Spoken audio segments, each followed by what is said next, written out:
Te doy la bienvenida a Si consejos vendo, que para mí no tengo, podcast de psicología, coaching y género, donde en cada episodio abordaré un tema de psicoterapia, crecimiento personal o sobre cómo influye la variable género en todo esto. Si eres una persona curiosa y buscas información concisa, rigurosa y útil, este puede ser tu podcast. Me llamo Iñaki y puedes encontrarme en inakipsicologoa.com.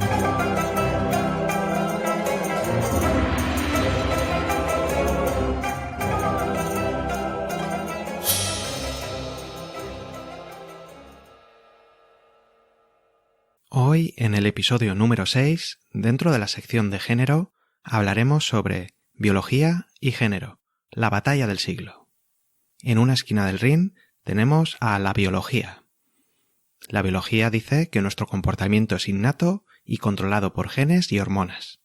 Así, según ella, el hecho de que mujeres y hombres se comporten de manera distinta se explica por las diferencias biológicas existentes entre ambos sexos. Y en la esquina contraria del ring tenemos al género. El género dice que nuestro comportamiento es cultural y aprendido durante la socialización. En una cultura sexista, las expectativas y mandatos de la sociedad son distintas para mujeres y hombres, y ello provoca que actúen de manera diferente, ya que seguir la norma sexista se premia, mientras que salirse de ella se castiga. Suena la campana del gong y comienzan a debatir. Es el turno de género que le pregunta a biología: ¿cómo explicas que el comportamiento de las mujeres haya cambiado tanto en las últimas décadas? Biología responde: ¿a qué cambios te refieres exactamente? Género dice: se han incorporado en masa al trabajo remunerado, han accedido a puestos de poder político y económico, etc. Biología: es cierto que en tan poco tiempo, biológicamente hablando, no es posible que esos progresos se deban a modificaciones genéticas. Pero, ¿y entonces? ¿A qué pueden deberse? Género: ¿quizá a los cambios sociales promovidos por el feminismo? Alto. Paramos el combate. El programa de hoy no va a ser un debate polarizado. Vamos a ver, en su lugar, unos ejemplos, creo que bastante curiosos, sobre cómo interactúan la biología y el género. ¿Te animas a descubrirlo? Y es que, a día de hoy, la ciencia reconoce la importante influencia tanto de variables biológicas como sociales a la hora de explicar nuestro comportamiento. Una forma en la que se han investigado estas influencias han sido los estudios con personas gemelas. En concreto, personas gemelas separadas al nacer. Estos son ejemplos muy interesantes, ya que comparten carga genética, pero se diferencian en el proceso de socialización familiar, aunque sí suelen tener en común una macrocultura occidental. Al estudiar un buen número de gemelos separados al nacer, es posible analizar la influencia de ambas variables. ¿Y cuáles son los resultados de esos estudios? Pues resumiendo mucho, en torno a un 50% se debe a variables genéticas y el otro 50% se debe a la socialización aproximadamente.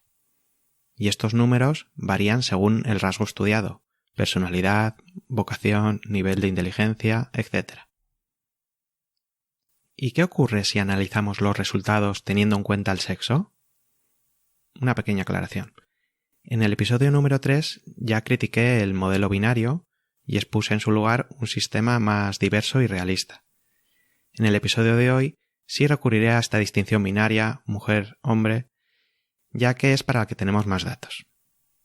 Volviendo a la pregunta, la realidad es que apenas hay diferencias significativas entre mujeres y hombres en la mayoría de rasgos psicológicos estudiados, y existe una enorme superposición entre ambos grupos. Lo que también se ve es que existe una gran diversidad dentro de cada grupo, es decir, tanto en el grupo de mujeres como en el de hombres, existe una gran variedad de valores entre el mínimo y el máximo. Como personas somos muy diversas y distintas, pero entre el conjunto de mujeres y el de hombres, las diferencias son, en general, mínimas. Y ahora vamos a ver 3 ejemplos bastante curiosos sobre cómo interactúa la biología y el género. Primer ejemplo: musculatura. ¿Dirías que entre mujeres y hombres hay diferencias en la capacidad muscular? De media sí, los hombres tenemos más masa muscular. ¿Y a qué crees que se debe esa diferencia? ¿A la biología? Pues sí, parece que los niveles de testosterona tienen mucho que decir en ello. Pero, ¿podría el género tener alguna influencia en la masa muscular? ¿Tú qué opinas? ¿Siendo un rasgo tan físico? Pues yo la verdad es que pienso que sí. Porque por una parte, la masa muscular no depende solo del grado de testosterona, sino de cuánto y cómo nos ejercitamos. Y en esto último, creo que el género tiene bastante que decir. Vamos a ver algunos ejemplos de cómo las mujeres han sido discriminadas en la práctica deportiva. En 1886, en las llamadas Primeras Olimpiadas de la Modernidad, las mujeres tenían prohibida la participación. Y hubo que esperar a 1900 para que pudieran hacerlo, aunque, eso sí, de manera testimonial y solo 22 mujeres. Por fin, en las Olimpiadas de Tokio, casi han alcanzado un 50% de la participación. Otro ejemplo. Kathrine Switzer fue la primera mujer que pudo correr de forma oficial el maratón de Boston. Ello ocurrió en 1967, y eso que uno de los organizadores la atacó tratando de impedirle participar. ¿Y qué motivos alegaban para impedirlas participar? Decían que las mujeres eran supuestamente débiles y frágiles, y por eso no podrían completar una prueba tan dura. Además, si participaban, sería humillante y vergonzoso para el resto de corredores, como si dejaran correr a niños junto a adultos en la misma categoría. ¿Y cómo influye hoy en día el género para la práctica deportiva? Las mujeres siguen teniendo dificultades para continuar realizando deportes de equipo al llegar la adolescencia, también para buscar sponsors que les patrocine o conciliar el mundo profesional con el cuidado de menores, la maternidad, etc. Así, el género influye tanto en las expectativas como en las oportunidades que tienen para realizar deporte. Y además, la cultura machista determina qué deportes o ejercicios son más femeninos y cuáles más masculinos, limitando así la libre elección de cada cual. Vamos a hacer una pequeña prueba. Trata de irte atrás en el tiempo hasta cuando tenías 8 o 9 años. En aquel entonces, si alguien te decía que corres como una niña, ¿qué entenderías? ¿Que corres rápido y ganarías la carrera? ¿O que llegaras en último lugar? Son a esas expectativas de desempeño a las que me refiero. Las tiene la sociedad, influyen en las personas que se salen de la norma. Por otra parte, el género también influye en lo estético. Por ejemplo, el hecho de tener unos bíceps musculados es mucho más aceptado y alabado si eres un hombre que si eres una mujer. Bien, entonces, aunque la biología sí que es preponderante en este ejemplo, la masa muscular, hemos visto que el género también puede influir. Y por medio de una socialización más igualitaria, podríamos reducir esas diferencias, o al menos ofrecer mayor libertad y oportunidades de desarrollo para todas las personas. Otro aspecto curioso sobre cómo interactúa la biología con la cultura puede verse con la testosterona. A mayor nivel de testosterona, mayor musculatura. Pero también ocurre lo siguiente. Al hacer más deporte, también aumenta tu nivel de testosterona, independientemente de tu sexo. Es decir, en este caso, la conducta modifica una variable biológica. Así, es posible que una mujer deportista tenga tasas de testosterona mayores que las de un hombre sedentario. Segundo ejemplo, la voz. ¿De qué depende que tengamos un tono más agudo o más grave? De la longitud de las cuerdas vocales. ¿Y existen diferencias en el tono según el sexo? Sí. El tono de voz de una mujer adulta oscila entre los 165 y los 255 Hz. Y en el caso de los hombres, entre 85 y 180 Hz. Y el correlato fisiológico de esa diferencia sería la longitud de las cuerdas vocales.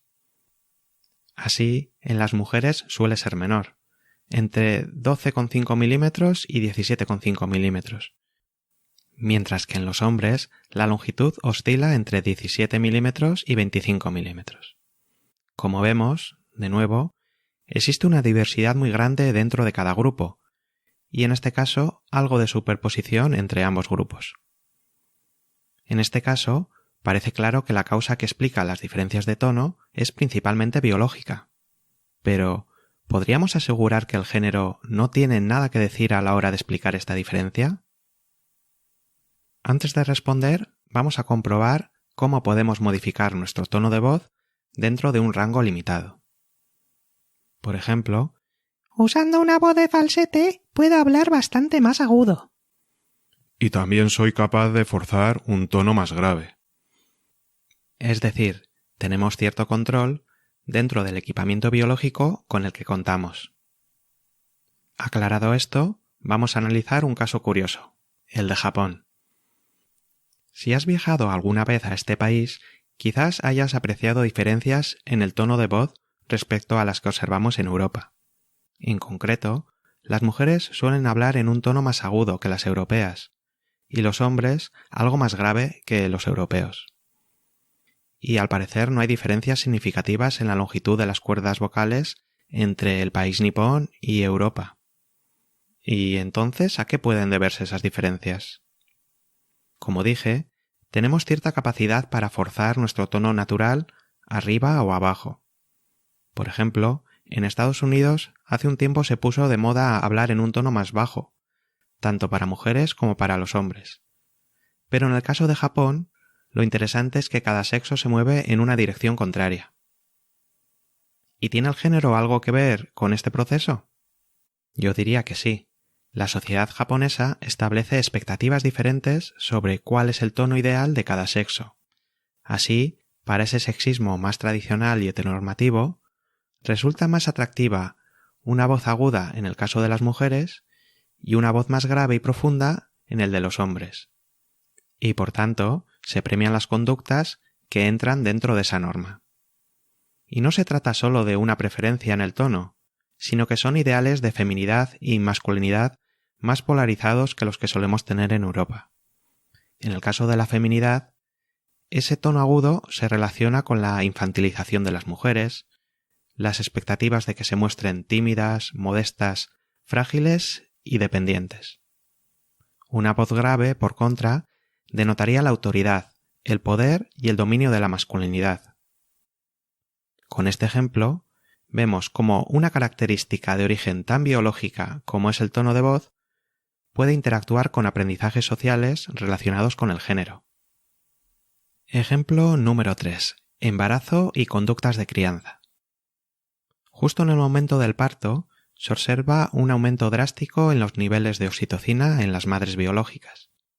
Esta hormona influye en la vinculación de la madre con su criatura.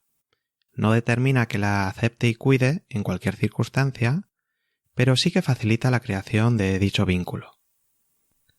Ya durante el embarazo y debido al efecto de varias hormonas, se producen cambios cerebrales que se mantienen hasta 2 años. Entre esos encontramos un mayor interés y búsqueda de contacto hacia otras criaturas, el desarrollo del apego y mejoras en el olfato y visión espacial. Estas dos últimas pueden tener que ver con la búsqueda de comida, detección de peligros o enfermedades. Hasta aquí todo bien. Lo curioso es que, a diferencia de otros animales menos sociales, las y los primates no necesitamos de dichas hormonas para realizar esas conductas maternales o paternales. Es más, se ha visto cómo madres adoptivas y padres implicados en la crianza o identificadas con el embarazo de su pareja tienen niveles más altos de algunas de estas hormonas implicadas. De nuevo, en este caso, vemos que, por una parte, las hormonas influyen, pero no controlan las conductas maternales o paternales. Y por otra, la repetición de conductas maternales o paternales modifica los niveles hormonales del propio cuerpo.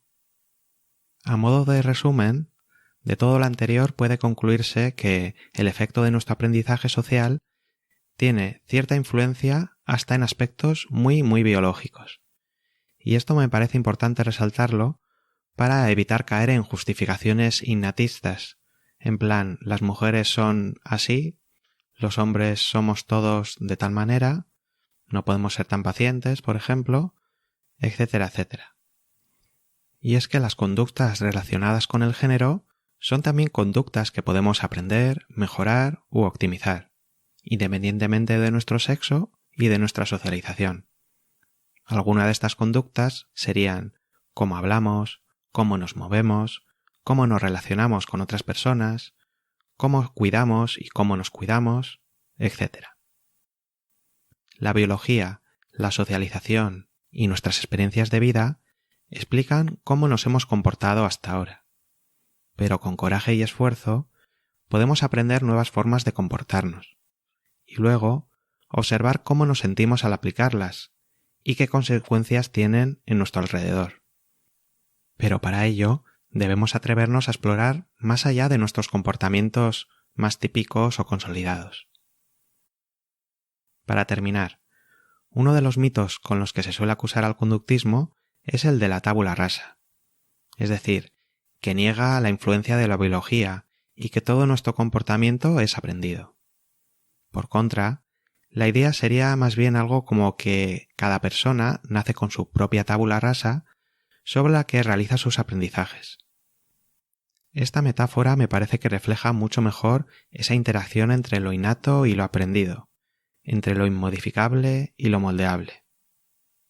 Y bien, con esto vamos llegando al final del capítulo. Muchas gracias por haber llegado hasta aquí. Si te ha resultado interesante, no olvides suscribirte al podcast y me ayudarías mucho compartiendo este episodio con otras personas o dejándome algún comentario en mi web inakipsicologa.com. Muchas gracias y nos vemos en 15 días. Cuídate mucho. Salud, coraje y amor.